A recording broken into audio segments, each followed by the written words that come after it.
Hello everyone, I'm Nadia Munla. I'm an embodiment and intimacy coach, and today I want to talk a little bit about this framework I created called the co-creation visioning, and it is basically 4 simple questions to ask yourself.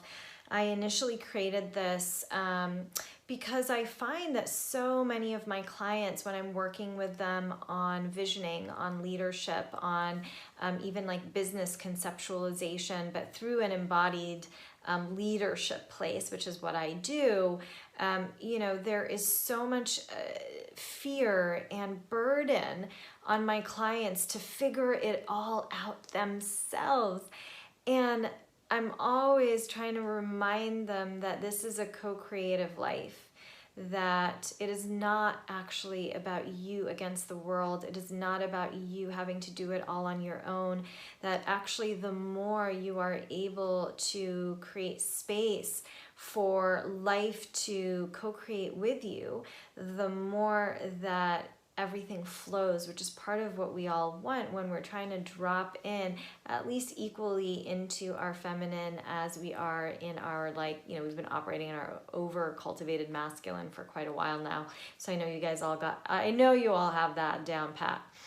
And so here are the 4 questions, and I find that these 4 will really are all you need when you're visioning something new, whether it's the beginning of the year, whether it's a new project, whether it's a new relationship. Like literally it can be used for anything, right? And so the first piece of this is around resourcing. And the question here is, what do I trust? So this could be as simple as like, okay, I trust that the sun will rise tomorrow. I trust that my body shows me the way, assuming that's one of the things you trust. I trust that I am healthy. I trust that I know how to feed myself tomorrow. Like it literally could be anything. I trust that gravity will still be here tomorrow. I trust the earth underneath my feet. So it could be anything from big ideological things that you trust to, the most basic somatic sensory experience you have right now. Like I trust right now that this seat is holding me, that sort of thing. So step 1, what do I trust? Step 2, what do I want? What do I desire? Right? Get really clear on what you want, because we got to put in an order with the universe. And if you don't know what you want, then there's not much I can help you with. And P.S., that is a really big piece of things. Oftentimes we don't actually allow ourselves to drop into what our desires, because then, what shows up, the fear of it not happening, fear of failure, fear of rejection, fear of all sorts of things not manifesting. And so it's really important to get clear on what do I want. And then we go, what will I show up for? This is the piece that is about your work, your 50%. I will roll up my sleeves and do this, this, and this, right? I'm going to show up for this piece and this piece and this piece.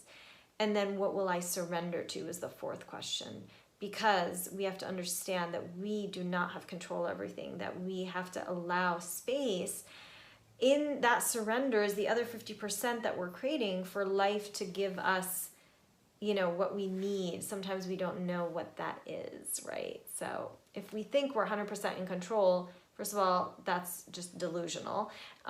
2, what that means is it keeps gripping, and so we're contracted. We're not able to be in our feminine flow. We're not able to create space for creativity, literally.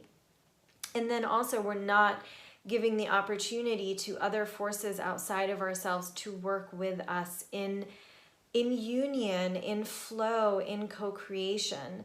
Because if you look at nature, at life, nothing happens in isolation. We are part of nature. Anything that we do has a ripple effect on other things, and it's impossible that other things don't have a ripple effect on us.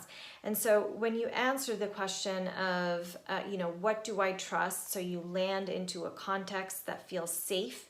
You're creating a sturdiness in your vision. Then you get clear on the longing, the ache, the desire. What do I want? Then you go, what am I going to show up for? Here's me in my proactive mode. Here's me doing. Here's me in my masculine. And then what will I surrender to? Here's me leaning back and receiving and opening space and letting go and surrendering to what is possible, right? So try that out with your next project, next year, next month, whatever feels good for you, and let me know how it goes.